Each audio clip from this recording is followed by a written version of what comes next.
Pusaka adalah warisan berharga yang diteruskan dari generasi ke generasi. Mencakup beragam benda dan tradisi yang memiliki nilai historis, budaya, dan juga spiritual. Pusaka bisa berupa artefak sejarah seperti barang antik, senjata kuno, atau benda-benda bersejarah lainnya yang memiliki nilai sentimental bagi suatu keluarga atau komunitas. Namun, pusaka juga mencakup pengetahuan tradisional, kisah-kisah leluhur, lagu-lagu adat, dan praktik kepercayaan yang diwariskan dari masa lalu, memperkaya identitas budaya suatu bangsa atau etnis. Pusaka seringkali dijaga dengan hati-hati sebagai bagian penting dari warisan budaya yang harus dilestarikan dan dihormati. Karena pentingnya pusaka, maka tokoh senior PSHT Provinsi Jawa Tengah, Kang Mas Nur Hadi Abbas, menggelar kegiatan pelatihan jamasan pusaka di Padepokan PSHT Magelang pada hari Selasa 30 April tahun 2024. Menurut Kang Mas Abbas, kegiatan pertemuan itu merupakan kegiatan rutin di Padepokan PSHT Magelang. Pesertanya dari kadang warga PSHT senior dan junior untuk menambah wawasan dan khasanah keilmuan PSHT. Jadi kegiatan-kegiatan di Magelang ini itu untuk tingkat 2 yang baru maupun yang senior dan juga calon-calon tingkat 2 pengganti kita. Itu rutin latihan di sini 2 minggu sekali. 2 minggu sekali itu dalam arti kata tingkat 2 senior dan kadang calon tingkat 2 serta tingkat 1 senior sekali yang usianya sudah di atas 50. Saya memberikan pelajaran tentang wawasan setia hati. Nah, setelah itu ada pelajaran vertikal dan pelajaran horizontal. Artinya pelajaran-pelajaran yang ada kandungannya di dalam koridor pendekar pencak itu sendiri. Ya, antara lain salah satunya adalah jamasan pusaka ini. Jamasan pusaka sering kita mendengar di keraton maupun di hotel-hotel berbintang. Sehingga saya tertarik mengapa kadang-kadang setia hati yang sudah dikatakan senior dan banyak pengikutnya tidak mengerti tentang jamasan pusaka. Maka saya mendatangkan Gus Amrul ini untuk membantu kami memberikan wawasan tentang jamasan pusaka. Terkait jamasan pusaka, menarik untuk dipelajari karena pusaka itu dianggap penting dalam tradisi masyarakat Jawa. Maka penting juga bagi para kadang warga yang merupakan bagian dari masyarakat berbudaya untuk mengetahui tentang itu. Selanjutnya, rencana lain ke depan, Kang Mas Abbas akan melaksanakan pelatihan terapi untuk siswa maupun atlet yang cedera saat latihan. Nanti habis jamasan pusaka, saya akan mengundang juga adalah terapis tentang penanganan cedera pada atlet. Itu saya akan mengambil yang sudah ditatar atau belajar tentang keilmuan itu di Jerman Barat. Kebetulan beliau adalah juga pengurus KONI dan dia sangat senang untuk menambah wawasan di PSHT ini. Itu seperti itu. Jadi kami harapannya itu kalau ada kadang-kadang sepuh didatangi oleh kadang-kadang muda, apalagi tentang pusaka kan kebanyakan dianggap klenik, dianggap sirik, musyrik dan sebagainya. Nah, sekaligus saya untuk membuktikan ini saya justru mendatangkan orang yang mengerti tentang keagamaan seperti Gus Amrul itu untuk menjelaskan secara lengkap. Sekarang ini saya juga Mas Kisno saya ajak ke sini untuk Tangerang. Dia saya suruh melengkapi tentang pelisiran juga, langkah juga. Langkah walaupun saya sudah ditatar di Taman Mini waktu itu, tapi kan yang muda-muda ini perlu memberikan karena memang dia masih ingat. Sementara Mas Karim Amrullah selaku narasumber dari Boyolali mengatakan, karena kekurangan informasi masyarakat soal pusaka ini menyebabkan berpikiran yang negatif terhadap pusaka, maka penting bagi warga PSHT mengetahui tentang pusaka dan cara merawatnya. ketidaktahuan kita atau minimnya informasi tentang pusaka, baik itu keris, tombak, dan sebagainya, itu membuat orang membuat persepsi sendiri-sendiri tentang pusaka. Mungkin ada yang menganggap itu syirik karena bertentangan dengan keyakinan agama tertentu, atau itu dianggap kuno karena sudah tidak mewakili zamannya. Padahal saat kita bicara pedang Excalibur punya orang luar sana, kita mendengar ceritanya, kita terkagum. Kita melihat pedangnya Salahuddin Al-Ayyubi, kita akan terheran-heran.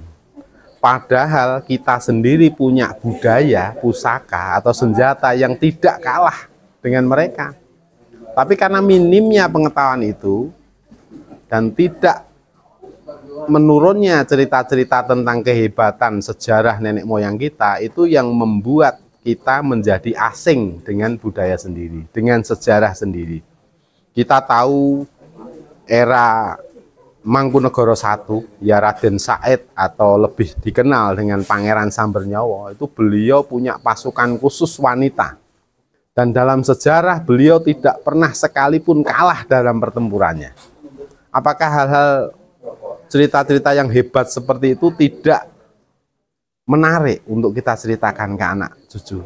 Apakah itu tidak hebat? Apakah itu tidak lebih hebat dari cerita tentang Salahuddin Al-Ayyubi atau tentang pedang Excaliburnya orang-orang Eropa, yang ceritanya itu menjadi menarik karena dipublikasikan?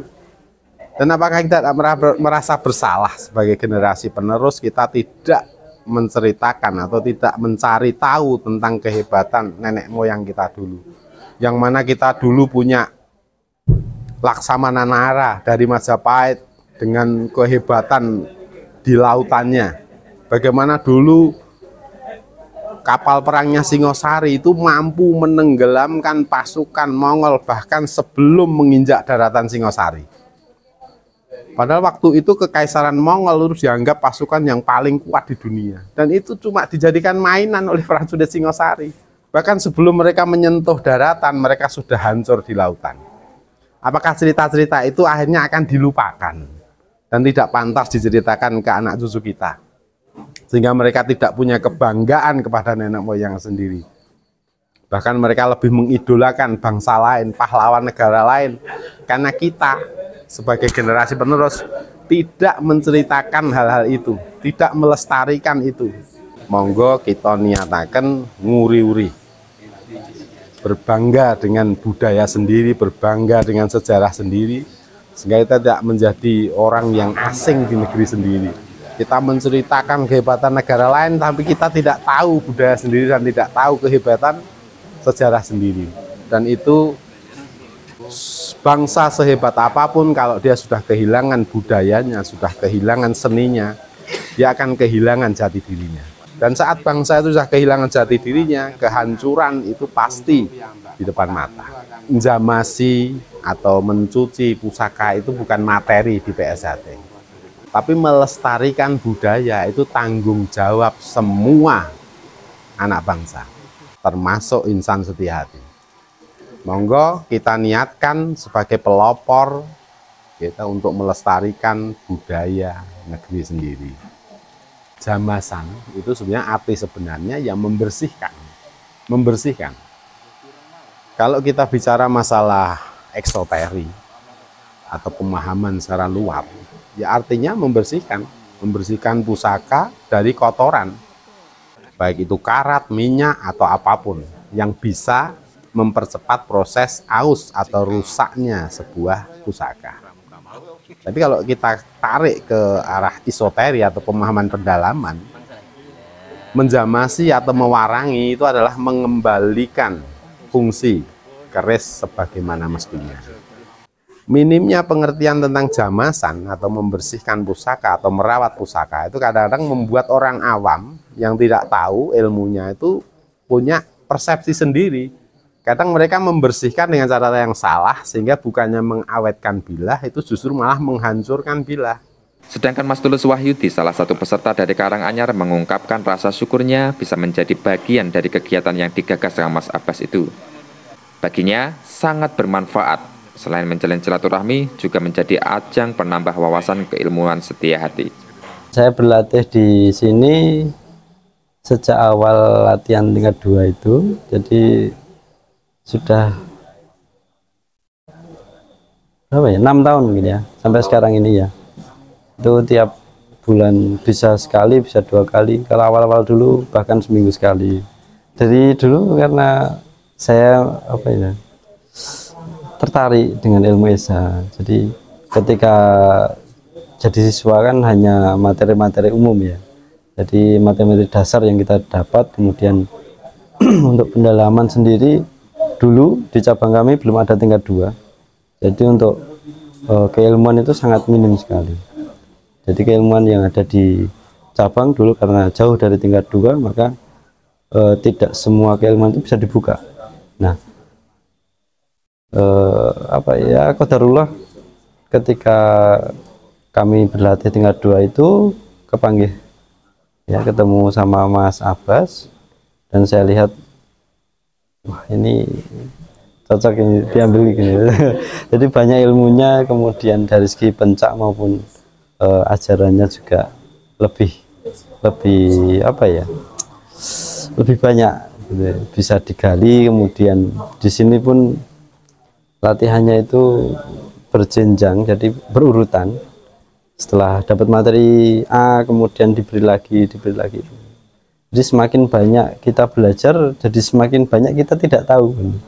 Oh ternyata saya belum tahu ini. Jadi di sini terbuka wawasan itu, terbuka keilmuan esa sendiri. Ya, sampai kita ketemu di silaturahmi Setiahati itu semakin banyak lagi yang bisa dibahas gitu. Bisa dipelajari ya. Untuk jamasan pusaka ini pemahaman kami tentang pusaka itu sendiri terbawa oleh doktrin-doktrin di masyarakat yang mengatakan bahwa kalau megang keris itu musyrik, kalau megang keris itu perbuatan syirik kan gitu.